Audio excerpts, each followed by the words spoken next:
All right, let's just jump right in. Welcome to This Explainer. Today, we're unpacking the foundational concepts of, honestly, one of the most profoundly influential works of our time, Stephen R. Covey's The 7 Habits of Highly Effective People. And listen, we're not just skimming the surface here. We're going to dig right down to the bedrock of his entire philosophy, what he calls the inside-out approach. But before we get to all that, I want you to think about a question that is just universally frustrating. Why do our quick fixes for deep problems almost never last? You know exactly what I'm talking about, right? The diets we start that completely fizzle out after maybe 3 weeks, or communication seminars that literally do nothing to stop us from arguing with our partners, or those time management systems that leave us just as exhausted, only, slightly better scheduled. So often in life, we are frantically treating the symptoms while totally ignoring the underlying disease. And that right there is exactly why Covey's work has endured for decades. This isn't just some trendy, flash-in-the-pan self-help pamphlet. It's a massive, monumental legacy. We're talking about leaders from Microsoft to Olympic athletes crediting these exact principles for their success. It remains one of the most important business and, honestly, life books of our time, specifically because it completely rejects the idea of a superficial quick fix. Which brings us to our first section, the quick fix illusion. Why Band-Aids simply don't heal roots. What's incredibly relatable here is this massive pattern of modern frustrations that Covey noticed after decades of consulting work. He saw people achieving unbelievable career success, but then looking around and realizing they barely even know their own spouse or kids. Or managers trying every single human relations technique out there, but feeling absolutely zero real loyalty from their team. Or parents dealing with rebellious teenagers wondering why all their positive encouragement is just falling on deaf ears. Outward success in these polished techniques were entirely failing to satisfy a deep inner hunger for meaning and congruency. So let's move to Section 2, Personality versus Character Ethic, a 200-year shift in success literature. To really understand why this is happening, you have to look at this startling realization Covey had.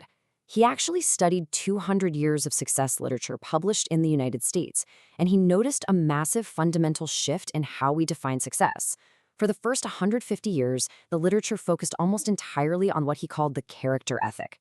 This was all about foundational stuff: integrity, humility, courage, justice, just fundamental goodness. The core belief was that you can only experience true success if you integrate these deep principles into your basic character. But right around World War I, something shifted. We moved into the personality ethic. Suddenly, success became all about public image, having the right attitude, and human relations techniques. It became about how to smile to win friends, or even how to intimidate your way to the top. It basically became manipulative. We started focusing on the cosmetic rather than the core. The absolutely crucial point here is that you literally cannot fake fundamental character. Covey uses a brilliant metaphor for this: the law of the harvest. Think about a farm for a second. A farm is a natural system.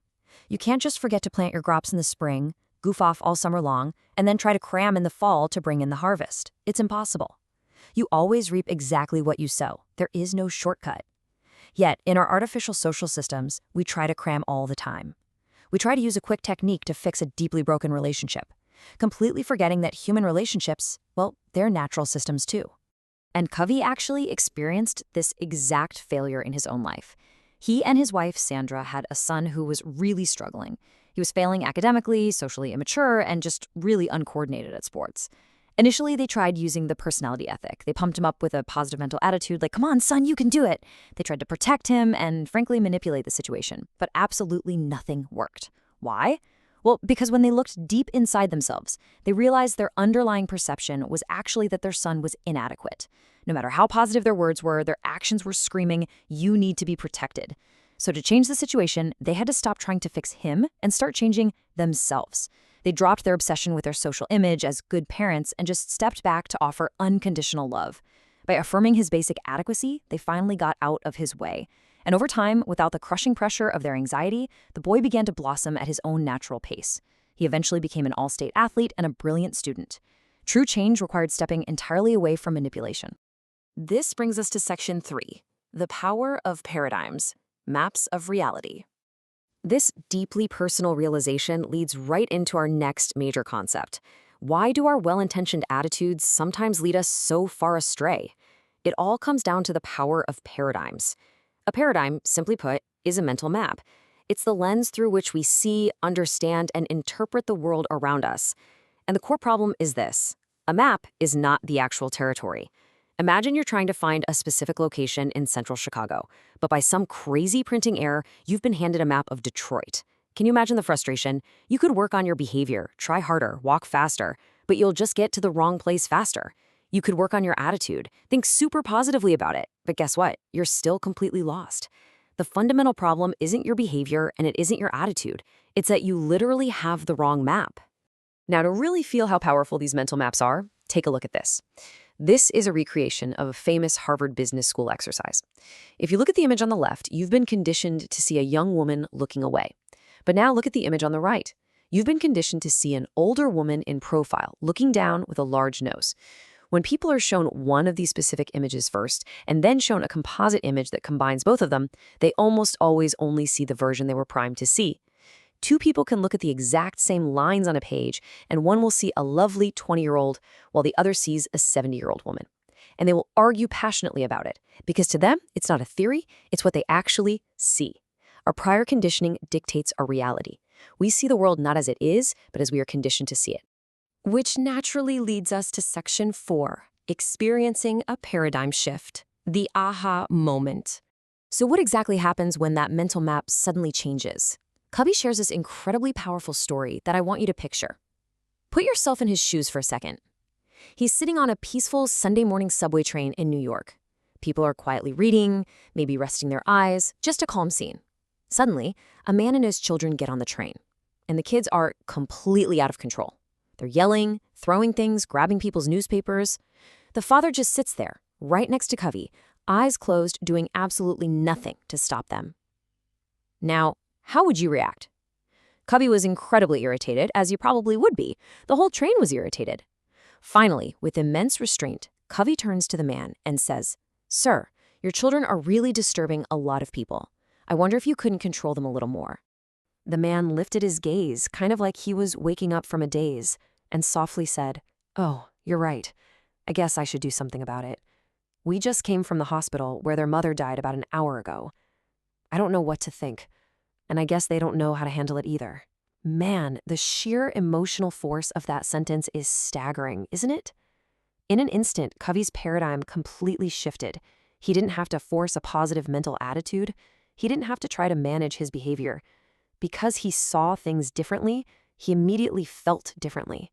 His irritation vanished in a millisecond, replaced by a flood of pure compassion and a desire to help. That right there is the quantum power of a paradigm shift. Moving on to Section 5, Principles as Lighthouses, Objective Realities. So, while our paradigms are our subjective internal maps, Covey argues that there is an actual objective territory out there. Consider this story originally from a Naval Institute magazine. A massive battleship is on maneuvers in heavy fog. The lookout sees a light up ahead, dead on a collision course. The arrogant battleship captain immediately signals, "Advise you change course 20 degrees."